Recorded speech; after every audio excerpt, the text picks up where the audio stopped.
नमस्ते. Clinic उपदेशक या Marathi YouTube चॅनलवर तुम्हा सर्वांचं खूप खूप स्वागत आहे.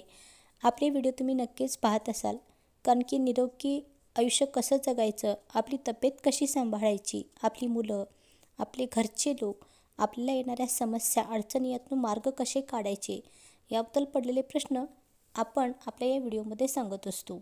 तर आजचा महत्त्वाचा विषय आहे, कारण की तुमचं, आमचं आणि सर्वांचंच आपल्या शरीरातले एक खूप खास महत्त्वाचा भाग आहे आणि तो म्हणजे आपलं हृदय. तर ह्या हृदयाला जेव्हा केव्हा त्रास होतो तर तो कशामुळे होतो, का होतो आणि तो त्रास होऊ नये यासाठी आपण काय करायला हवं याबद्दलचा आजचा हा व्हिडिओ आहे.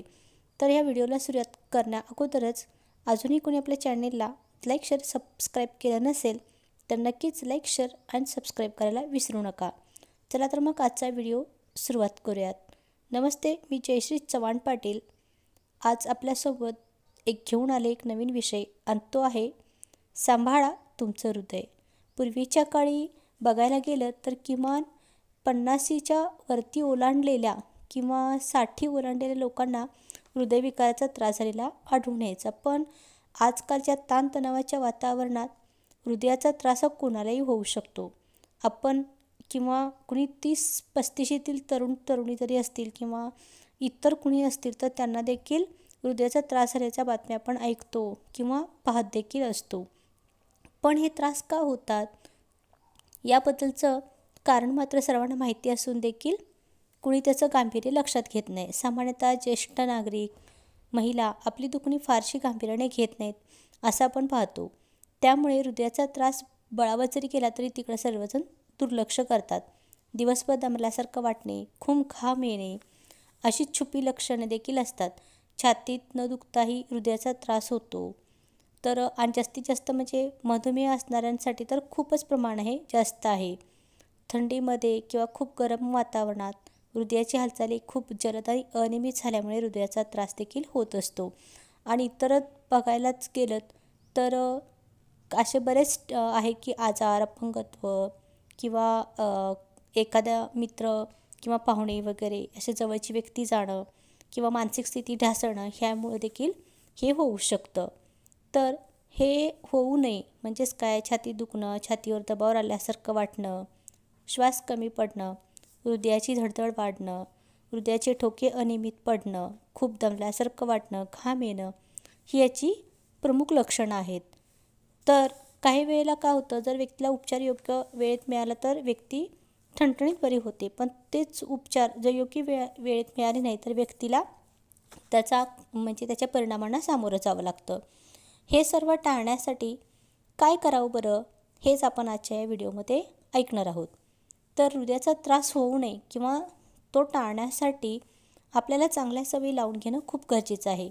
जसं की रोज व्यायाम करणे, धावणे, जिना चढणे उतरणे, यालाच काय म्हणतात की कार्डिओ एक्झरसाइज समाविष्ट करणं खूप गरजेचं असतं. हृदयाचे आरोग्य बळकट करण्यासाठी तसा आहार घेणे, कोलेस्ट्रॉलचे प्रमाण कमी करणे आणि धूम्रपान आणि व्यसनांपासून दूर राहणे, साध्या सोपी गोष्टी करणे खूप गरजेचं आहे. पण तेवढ्याही न करण्याकडे आपला कल असतो. तरुणपणात त्याचे परिणाम जाणवत नाहीत, पण एकदा का शरीर म्हणजे आपल्या म्हातारपणाकडे झुकू लागलं की त्याचे परिणाम औषध, गोळ्या, शस्त्रक्रिया यांचा ससेमिरा आपल्याला पाठीमागे लागलेला पाहायला मिळतो. नियमित व्यायामामुळे हृदयाचं आरोग्य सुधारतं. याशिवाय वजन आटोक्यात ठेवणे, कमी करणे आवश्यक असतं. म्हणजेच काय, याचा आपल्या हृदयाला कुठलाही धोका पोहोचत नाही. हृदयाच्या आरोग्यासाठी चौरस आणि पौष्टिक आहार घेणं देखील तितकंच गरजेचं आहे.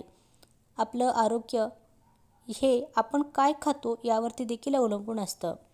काही बी व्हिटॅमिन्स आणि मिनरल्स हृदयासाठी चांगले असतात. भरपूर फळे आणि हिरव्या पालेभाज्या यांचा आहारात समावेश असणं गरजेचं आहे. फास्ट फूड, जंक फूड अति सेवन हृदयासाठी देखील खूप घातक असतं. उच्च रक्तदाब असणाऱ्यांना हृदयाचा त्रास जास्त संभवतो. त्यामुळे त्यांनी आपला रक्तदाब नियमित तपासून तो आटोक्यात कसा ठेवता येईल याचा विचार करावा आणि औषधांचा वापर करावा. त्यामध्ये मधुमेह व्यक्तींमध्ये हृदयाशी संबंधित आजार होण्याची जास्त शक्यता असते. म्हणून अशा लोकांनी आपल्या रक्तातील साखरेचे प्रमाण नियमित तपासून घेणं देखील खूप गरजेचं असतं आणि ती नियंत्रित ठेवणं देखील खूप गरजेचं असतं. त्याचबरोबर वजन कमी करणं, सकस आहार घेणे, मानसिक ताणतणाव आणि अस्वस्थपणामुळे तसेच जास्त खाणे, धूम्रपान, उच्च रक्तदाब आणि व्यायामाचा अभाव यामुळे हृदयविकार होऊ शकतो. त्यासाठी आपले ताणतणाव योग्य प्रकारे हाताळता येणं प्रत्येक व्यक्तीला गरजेचं आहे.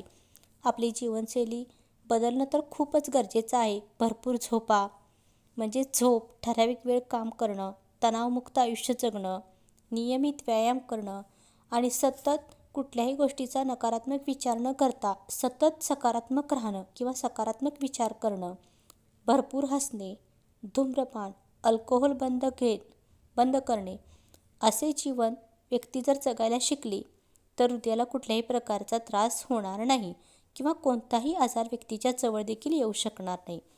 तर तुम्ही सर्वजणच आपले हृदय सांभाळा, कारण तापमानाचा पारा घसरत निघाला असून थंडीची तीव्रता वाढत चालली आहे. हा गारठा सर्वांसाठी आल्हाददायक जरी असला तरी हृदयाचा त्रास असणाऱ्यांसाठी देखील हा काळजीचा विषय आहे. त्यामुळे थंडीच्या ऋतूत हृदयाला त्रास होण्याची शक्यता असते. त्यामुळे सर्वांनीच हृदयाची काळजी घ्या आणि स्वतःचीही काळजी घ्या. तर आजचा व्हिडिओ तुम्हाला कसा वाटला नक्कीच कमेंट बॉक्समध्ये कमेंट करून कळवा आणि आपल्या चॅनेलला लाईक, शेअर आणि सबस्क्राईब करायला विसरू नका. चला तर मग पुन्हा भेटू आपल्या येणाऱ्या नवीन भागामध्ये. तोपर्यंत नमस्कार.